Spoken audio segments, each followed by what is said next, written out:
everyone, it's me Kathy and welcome back. This is video 2 of the Elixir video, and we'll get right to it. So what you're going to need is you're going to need a stone of your choice.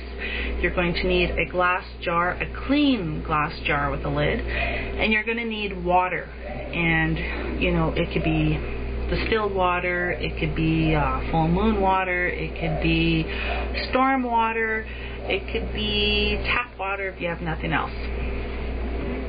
So you're going to gather your items and you're going to bless them, you're going to consecrate them, you're going to cleanse them.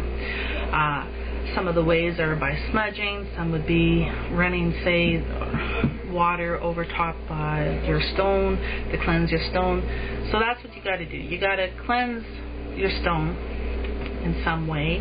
You got to cleanse your jar in some way. You got to cleanse and bless your water. And I mean, how are you going to cleanse water?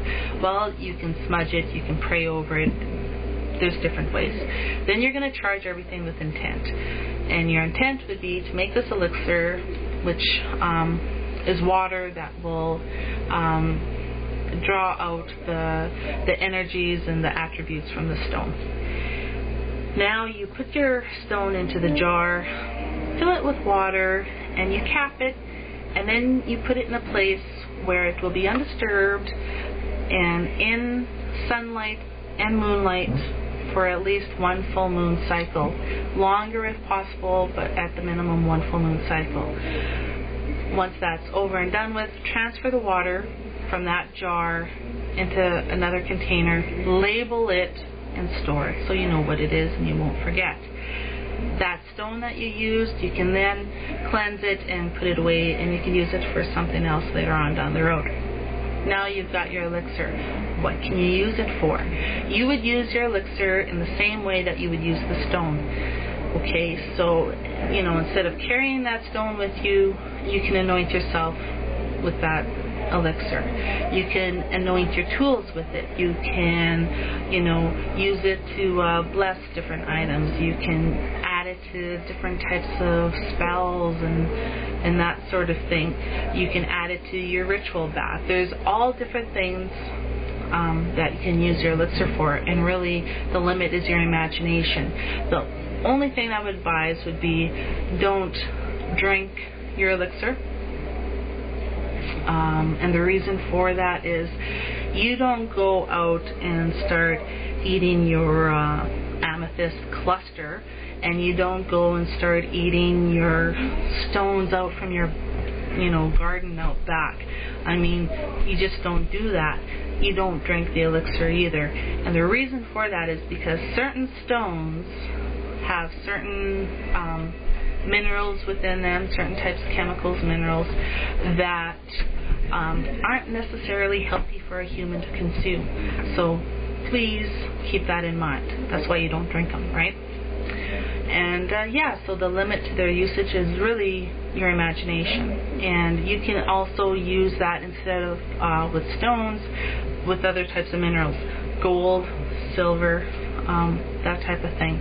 Gold has been you know, noted for, you know, being in line, like kind of like with God energy and that type of thing. Silver with the goddess, you know, so you can make, you know, an elixir perhaps using a gold band or a silver ring, and use it as you would the other elixirs.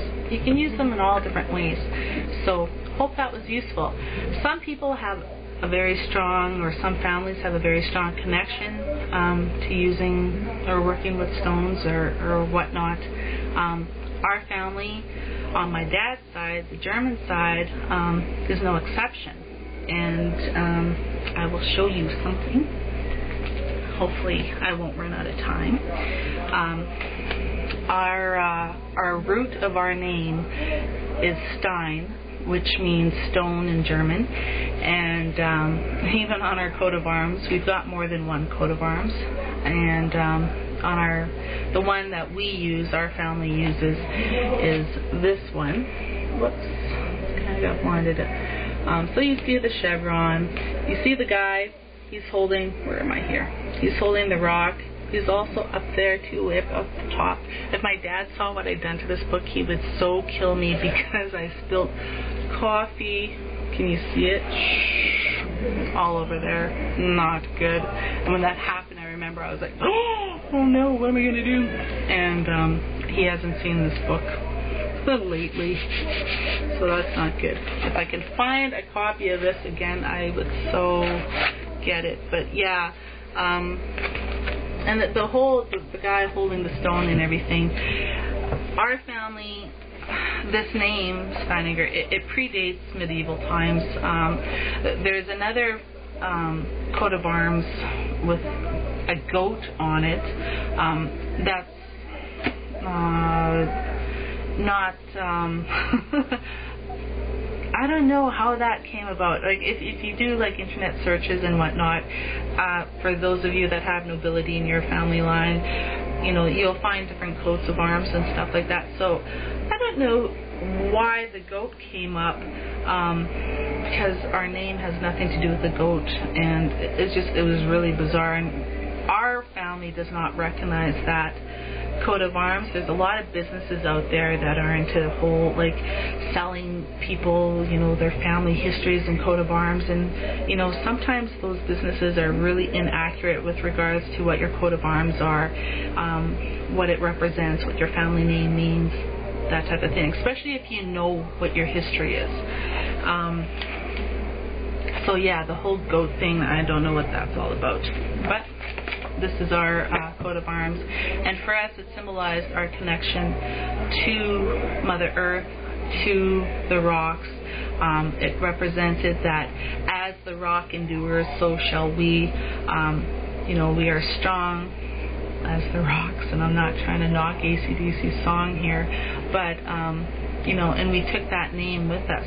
Now some people say from, I don't know, maybe the 1800s, 1700s, might say, it represented people that worked with stone and cut stone and that type of thing, but our name is much older than that. And from what I understand and from what my dad has told me, was our connection to the land and to the stones predates a lot of that. So that's another way that our relationship has survived with the stones, and just honoring them and that type of thing. So that's pretty much all I have to say, and I'm hoping I'm under 10 minutes, but I might not be. So much love to everybody, and we shall see you guys soon. Ciao.